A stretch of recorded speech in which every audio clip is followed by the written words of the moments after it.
Hey guys, it's Katie. Welcome back to my channel and welcome to my end of the year wrap up for 2020.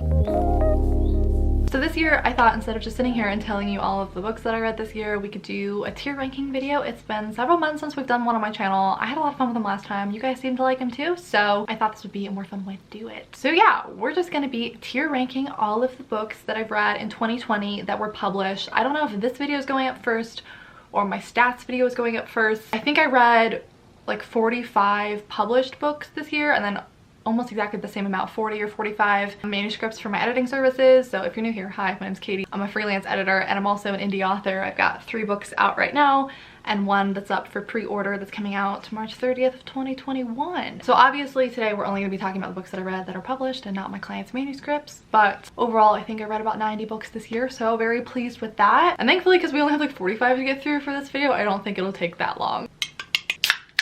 So if you missed it, I already put up a couple of like wrap up videos for the year. I have my best books of the year video and my worst books of the year videos. I'll have those linked down below too. If you want to hear me chat a little bit more about a couple of these books in particular, I guess I'm just gonna have a ton of links down below. If you missed my previous tier ranking one, I ranked all of the series that I've read. So we'll see. If I'm feeling super nice, I might link all of these books down below. We'll see, don't hold me to it. And leave me a comment down below, talk to me. I love interacting with you guys and it doesn't feel like I'm talking to a wall. Let me know if you've read any of the books that we talk about today, but without further ado, let's get straight into the tier ranking. So we have 5 tiers today. So the top one, all-time faves, like these are books that obviously have made it into my all-time favorites, not just for the year, but they're gonna be super memorable for me. Below that we have Saved 2020. So these books really helped me out this year. They were great this year, but they're probably not gonna be like all-time favorites. Below that we have Pretty Good, still glad I read it, not a new favorite. Next we have Could Have Passed, could have lived without reading it, wasn't fantastic. And then finally, yikes. And down here you see all of the books that we have to get through. I did read a serial this year, so instead of doing each of the individual parts, I just did the whole bind up of them. But other than that, I think all of the books are here. So these aren't in order apparently from where I added them, so it's gonna be random. So first we have Blood Promise by Rochelle Mead.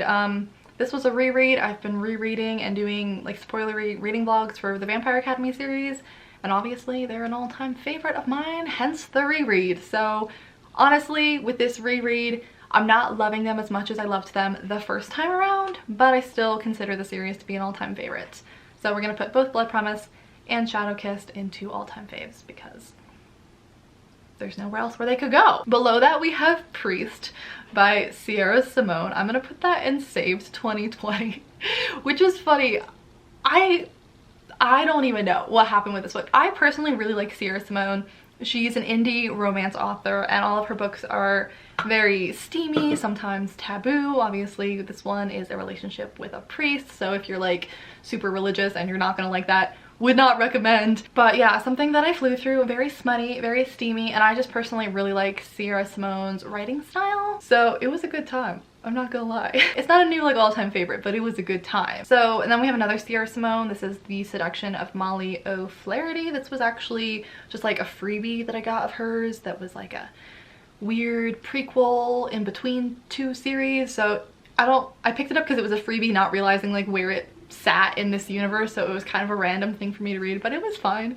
It was pretty good, nothing super memorable for me. Then we have A Quick Bite by Lindsay Sands. I've talked about this series a lot this year. This is a paranormal romance, an adult paranormal romance series with vampires in it. We're gonna put it in Saved 2020. These books are ridiculous and funny and smutty and steamy and all of the good things with vampires in them. Highly recommend. I feel like I've talked about them a ton this year, so I'll spare you, but a favorite of mine for this year. Then we have The Guy on the Right by Kate Stewart. This is a romance, like a friends to lovers romance, and honestly I'm just gonna put it in Could Have Passed. It was fine. I expected a lot more. I expected this to be something that I really loved, and I just never got super invested in the characters, and it wasn't super memorable for me. It wasn't really bad. I wouldn't not recommend it, and other people have loved it a lot more than I did, but for me it was just kind of forgettable. Then we have The Invisible Life of Addie LaRue. That's going into all-time faves. I absolutely loved this book. It was fantastic. You have to read it at some point in your life. By far my favorite book from this author now. It's about a girl. We follow her for like 300 years. She basically made a deal with the devil to live forever, but no one remembers her. and the story is about what happens when someone finally remembers her, and it's really cute. I loved it.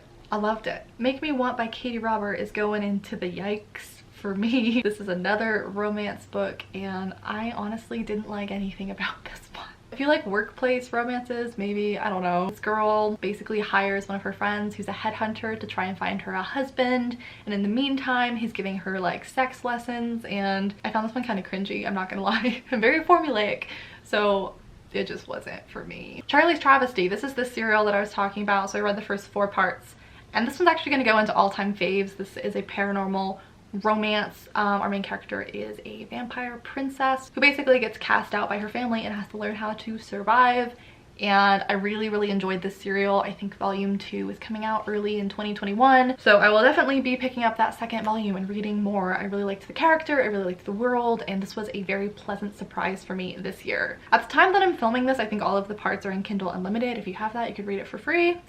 Would recommend. Then we have Tall, Dark, and Hungry. I think this was the 4th book in the Arjun Vampire series by Lindsay Sands. This was the one of the 4 that I read this year that I didn't really like, so we're gonna put it in it and could have passed, just because I didn't really find the subject matter that interesting. I think they were like planning a wedding, and it was the like everything goes wrong kind of plot lines, which if you know me at all is like everything I hate in a book. So I still enjoyed the characters, and I still enjoyed Lindsay Sands' like comedic writing style, but the story itself, not my kind of thing. The Sound of Stars we're gonna put in could have passed. I talked about this in my least favorite books of the year video. I had really high expectations for this one. This is like a young adult sci-fi romance between a human and an alien, and they bond over their love of music, and I just found it to be really overly long and kind of boring. Same with Her Pretty Face by Robin Harding. Could have passed. Very disappointing, because I picked this up because I read one of Robin Harding's books the previous year called The Arrangement, which I love, and I wholeheartedly suggest that book all the time. It's one of my favorites. She writes adult thrillers, and this one was just so not good compared to The Arrangement. I found it so bland and so like anticlimactic. Like there's no like climax in the book. Like the book is building and building and building, and then nothing happens. So it was pretty disappointing. Another Lindsay Sands book, I think this is the 2nd one, Love Bites. We follow different characters in this one as well, but I really liked that one, so favorite. Saved 2020. With a Fire on High by Elizabeth Acevedo, I absolutely loved Saved 2020. This one is about a teen mom, her senior year of high school. She wants to be a chef. Super heartwarming, super fun. I listened to it on audiobook. Would recommend. This one, honestly, this is the 3rd book in the Arjun Vampire series, Single White Vampire. I think I'm gonna put it in all-time faves. I don't know what it was about this 3rd book. I loved it so much. The way this series works is we follow a different member of the family, and each one's a vampire. And so this one, we're following this like 600-year-old vampire. He's a writer, he's like a recluse, he never leaves his house, he doesn't want to deal with people, and I just found his character so funny, and he ends up having a romance with his new, is she his agent or editor or something? And she like convinces him to go to a book fair. Like, I don't know what it is. I loved this one. This is my favorite in the series so far, maybe just because I'm a writer and I liked all of the like writer and book elements. It was so funny. It was so good. This next one, I'm cheating, Birthday Girl by Penelope Douglas. At the time that I'm filming this, I'm actually currently reading this, but I'm assuming by the time you're watching this, I've already finished the book. Like, I think I'm gonna finish it before the end of the year. I started it last night and I finished half of it. I'm gonna finish the other half today probably. So just based off of the trajectory of the book and how much I'm enjoying it right now, I'm thinking it's gonna go into favorites of 2020 or all-time faves. Honestly, this book is surprising me. I'm absolutely loving it. I'm devouring it. It's exactly what I've been in the mood for. Yeah, so we're gonna guess that it's gonna be an all-time fave. I'm hoping it will be. I really like it so far. It's like a taboo romance. This is another indie author, and our main character's name is Jordan. She's 19 years old, and she has to move in with her boyfriend into her boyfriend's father's house. But before that happened, she had a run-in with his father, and they like bonded, and they didn't know who each other was, and then she finds out it's her boyfriend's father, and then she has to move in with him, and it's like a romance with her boyfriend's father, and very like taboo and crazy, but I'm enjoying it so much. This one is a little bit different. This is a craft book called Romancing the Beat,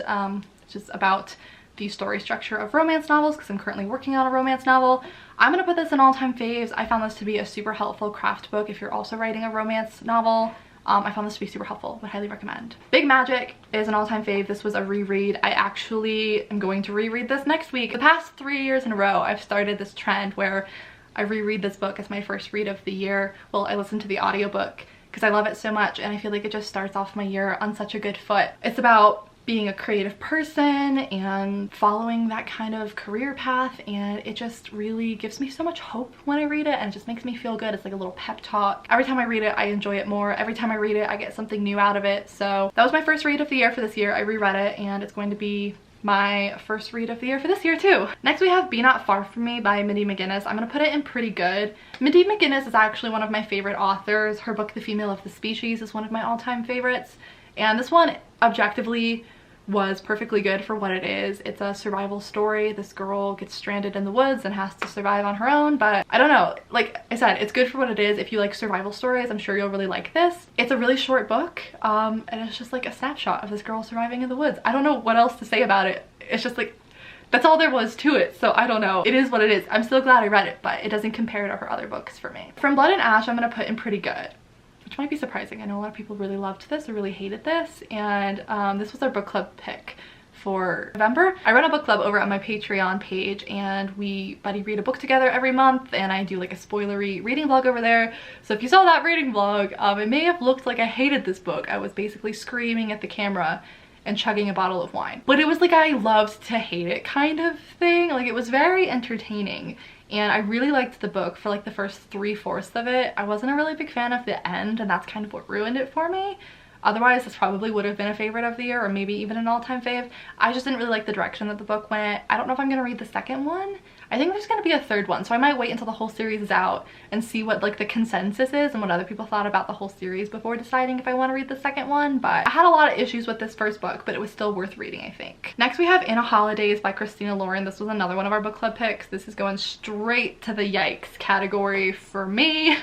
By far one of my least favorite books that I've read this year. Unfortunately, I read it after I made my worst books of the year video, so I didn't have a chance to include it in that, but I wasn't expecting to dislike it this much. It was so cringy. There's a spoilery reading vlog of this one on my Patreon page too. Not a fan. Not a fan. Song of the Dryad by Natalia Lee. I'm gonna put in pretty good. This is another author tuber here on YouTube. As you can tell, I was trying to read some more self-published books this year, and I did really like this one. It's a young adult fantasy. I thought it was great for what it was. I just discovered this year that I don't like fantasy anymore very much. It's just not really my genre of choice. Like paranormal stuff and like urban fantasy, it's my thing. This one was more like contemporary fantasy, so I liked it more than like the high fantasies I tried to read. But coming into next year, I think I'm gonna really step back from reading fantasy because I just don't think it's my genre anymore. Next we have Tell Me Lies by Carola Levering. If you've been around this year, you already know where this is going. All-time faves. Loved this book so much. Probably one of the most memorable books that I read this year. Was fantastic. I feel like I always have to give a warning when I talk about this book though. If you've never been in like a toxic on again off again relationship, something similar to what's in the book, you will probably hate this book, and I would not recommend. But if you can relate to this book, I think you'll love it. Serpent and Dove, I'm just gonna put in pretty good.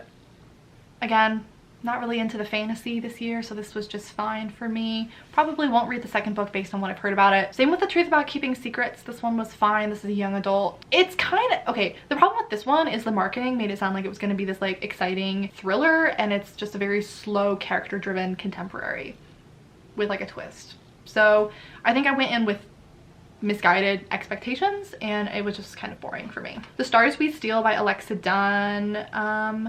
I'm actually going to move The Truth About Keeping Secrets down to Could Have Passed. But The Stars We Steal by Alexa Dunn I really did like. I don't know if it's like a favorite of mine though. It was pitched as The Bachelorette in Space, and I had a really fun time with it. Definitely glad that I read it, flew through it. I feel like there's not a ton of young adult sci-fi getting published these days, so it's fun to read when it comes out.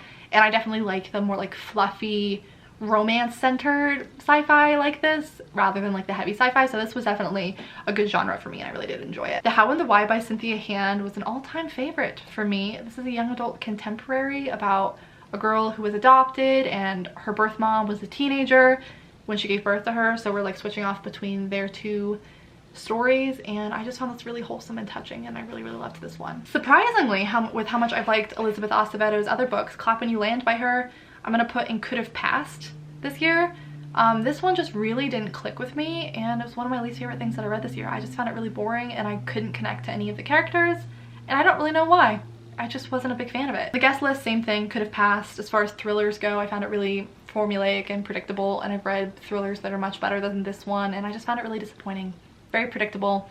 I talked about it in my least favorite books of the year video. Beach read, one of my favorites of this year, for sure. I don't know if it's a favorite of all time, but definitely a favorite of this year. Very cutesy romance with some deeper, like heavier themes and subject matter than you would expect from the title and the cover. It's following two writers who both have writer's block. They are like enemies from college, and then they end up getting into a romance, so it was just really cute. I really liked this one. Girls with Razor Hearts, I'm gonna put in could have passed. This is the sequel to Girls with Sharp Sticks, which was one of my favorite books of last year. The sequels have been letting me down this year. Yeah, could have passed. One of my least favorite books that I read this year. Very disappointing. Same with The Shadows. I have so many books that I could have passed on this year. This was just super disappointing. It's another adult thriller. I was hoping it was going to be spookier and described in a way that made it seem like it was going to be like part thriller, like part horror, and I just didn't find it very scary or very spooky at all. I didn't like the direction that it went, and I just found it really underwhelming, unfortunately. But the beginning half was really spooky and really good. It just took a turn halfway through. What Kind of Girl was really good. I'm gonna put that in saved 2020. Definitely a favorite of this year. This is another young adult contemporary. Man, it's been so long since I've read this one. It was like a girl was getting abused by her boyfriend in high school, and she went to the principal for help. And then basically word spread, and the whole school was really divided on whether or not to believe her or her boyfriend, who's like the golden child of the school. And I just thought this was really smart social commentary and sad, but a good book. The Night Swim by Megan Godwin is going into all-time favorites. This is one of my favorite adult thrillers that I read this year. Very, very good. Very hard to read. Very upsetting.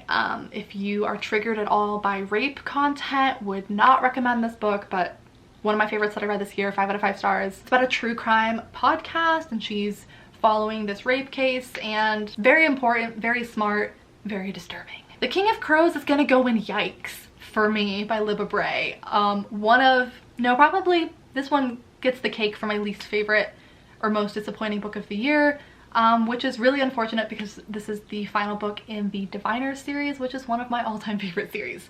And this conclusion was not it for me. Super boring, super disappointing. Yeah, that's just the only word for it, just really disappointing. But Home Before Dark, I'm torn on this one if it's a favorite just for this year or an all-time favorite. I think I'm just gonna put it in a favorite of this year, but I did really, really like this one. I tend to really like Riley Sager's books. He also writes adult thrillers. This one was a spooky thriller, which is kind of my perfect genre of choice. Very similar to A Haunting of Hill House. If you saw that on Netflix and you liked it, I think you'll like this one. It's about a girl who inherits a haunted house from her family and goes to stay there to fix it up, and is trying to uncover what happened in her past when her family lived there, and then also what's going on in the present timeline. Really good. I really enjoyed this one. Flew through it. A Good Girl's Guide to Murder is another thriller. This one's a young adult one though, and we're gonna put that in all-time favorites. This one was fantastic. This is another one of our book club picks. So good. So good. Talked about it in my favorite books of the year video, so I'm trying not to be like super repetitive of those videos, but this one was really, really fun. The Lion Game by Ruth Ware though, we're gonna put in could have passed. This is an adult thriller, which I picked up because I read one of Ruth Ware's other books last year, The Turn of the Key, and that was one of my favorite books that I read last year. This one, nothing like technically was wrong with it. I feel like I've just become a lot more critical of thrillers the more that I've read of them, when they just don't really stand out to me. So this one, again, I found just like really forgettable, formulaic, and I don't know, just like underwhelming. The thing that I look for in a thriller is like a really good twist ending, or like a really strong atmosphere and vibe for the book, just something surprising, you know, something that stands out from the rest of them. And I just feel like a lot of the thrillers that I read this year, there was just not really anything that special about them or that memorable about them. And then finally I read You're Not Special by Megan Rinks.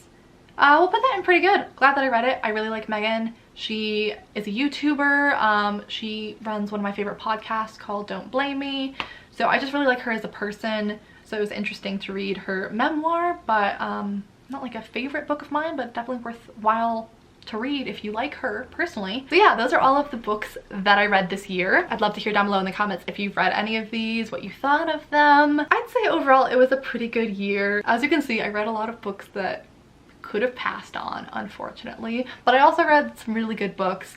I don't know, this year was kind of a weird year for me. This was my first year being full-time as a freelance editor and indie author, so I spent more time this year on client projects and my own writing than I ever have in the past. So reading for fun this is the least amount of books that I've ever read in a year, at least in a while. So I don't know, this was kind of a transition year for me, an adjustment year for me, figuring out my work schedule and stuff. So it wasn't the best for reading, admittedly. I didn't read the best books. I didn't read that many books, and I didn't like that many books that I read, unfortunately. So here's hoping 2021 goes a little bit better. If you read some fantastic books this year, I'd love to hear about them down below in the comments so they can add them to my TBR for next year. Thanks for being here. I hope you guys are all doing well. If you're new here, maybe subscribe and stick around. I'd love to have you. I've got links for a million things down below in the description. If you're not already subscribed to my author newsletter, you should do that because I'm going to be sending out some really fun stuff this year, especially with my book release coming out in March. And if you would like to pick up any of my books that are currently out, they will be linked down below. Or if you're a writer looking for an editor, feel free to email me if you want to try and get on my calendar. But I think that's gonna be it for today's video. I'd appreciate it if you give this video a thumbs up if you liked it, but other than that, I think I'll just see you guys in my next video very, very soon. Bye. So hit me.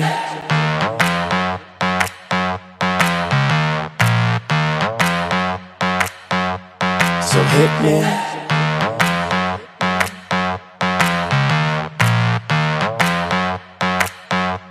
So hit me.